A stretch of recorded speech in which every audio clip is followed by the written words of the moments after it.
தற்போதைய அண்மை செய்தி. கேரள மாநிலத்தில் உள்ள ஒரு வங்கியில் கத்தி முனையில் கொள்ளையடிக்கப்பட்டிருப்ப சம்பவம் அதிர்ச்சியை ஏற்படுத்தியிருக்கிறது. சுமார் 15 லட்சம் ரொக்கம் பணம் கொள்ளையடிக்கப்பட்டிருப்பதாகவும் தகவல் வெளியாகியுள்ளது.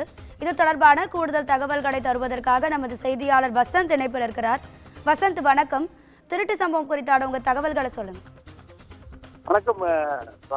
அதாவது கேரளாவில் கத்தி குத்தி கொலை நடந்த சம்பவம் தான் வங்கி ஊழியர்கள் பிடித்து வைத்து இந்த பணத்தை திருடி சென்ற சம்பவம் பெரும் பரபரப்பை தற்போது ஏற்படுத்தியுள்ளது. இந்த சம்பவம் எங்கே நடைபெற்றது கேரளாவில் என்றால் திருச்சூர் மாவட்டம் சாயல்குடியில் உள்ள ஒரு தனியார் வங்கி, அதை சொல்லக்கூடிய பெடரல் வங்கி என்ற பெட்டா கிளை என்ற வகையிலே இன்று பகல் அதாவது மதிய நேரத்தில் ஒரு கொள்ளையை இந்த சம்பவத்தை நிறைவேற்ற செய்திருக்கிறார். இந்த கொள்ளையில் ஊழியர்கள் கத்தியை காட்டி மிரட்டியல், அதே மாதிரி கண்ணாடி இருக்கக்கூடிய அந்த கவுண்டர் இடத்தை உடைத்தும் திருடன் கிட்டத்தட்ட 15 லட்சம் ரூபாய் பணத்தை கொள்ளையடித்து சென்றுள்ளதாக முதற்கட்ட தகவலானது வெளியாகியுள்ளது.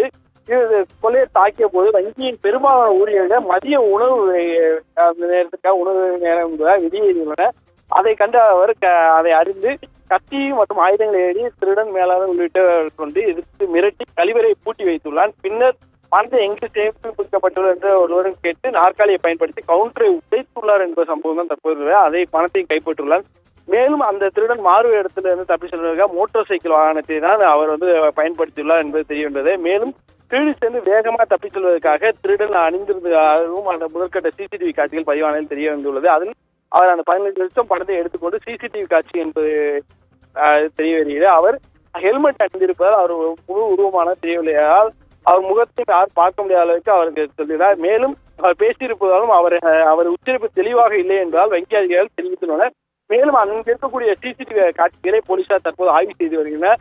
அதில் மாறு இடத்தில் இருப்பதால் கொள்ளையை அடையாளம் குறித்து உறுதியான விவரங்கள் எதுவும் தற்போது வரை வெளியேறவில்லை. இந்த சம்பவம் தற்போது நடைபெற்று சில மணி நேரங்கள் அதாவது முழுமையாக தரப்பிலும் தெரிவிக்கப்படவில்லை என்று குறிப்பிடத்தக்கது. மேலும் இந்த சாயல்குடியை சேர்ந்த உள்ளூர் போலீசார் விசாரணை தொடங்கியுள்ளனர். மேலும் கைது ஆதாரங்கள் உள்ளிட்ட அதை வைத்து சிசிடிவி காட்சிகளை வைத்து அந்த கொள்ளையை பிடிக்க முடிந்த அளவுக்கு தற்போது சேகரித்துள்ளனர் என்பது குறிப்பிடத்தக்கது. மேலும் அவரை பிடிப்பதற்காக அங்கிருக்கிற சிசிடிவி காட்சிகள் அங்கிருக்கிற வங்கி ஊழியர்கள் முழுமையாக விசாரணையாக நடத்தி வருகிறேன். மேலும் இந்த ஒரு சம்பவமானது பெரும் பரபரப்பை தற்போது ஏற்படுத்தல. ஏனால் ஒரு பட்டப்பகலில் ஒரு வங்கியில் கொள்ளை சம்பவமானது அரங்கேறி இருப்பது கேரளாவில் பெரும் பரபரப்பை ஏற்படுத்தல. மேலும் இங்கு இத்தனை ஊழியர்கள் இருக்கும் போதும் அதே மாதிரி அங்க இருக்கக்கூடிய சிசிடிவி கேமராக்கள் அனைத்துமே செயல்பட்டு கொண்டிருக்க நேரத்தில் இந்த சம்பவமானது அரங்கேற்கிறது என்பது பெரும் பரபரப்பை ஏற்படுத்தல. ராஜா,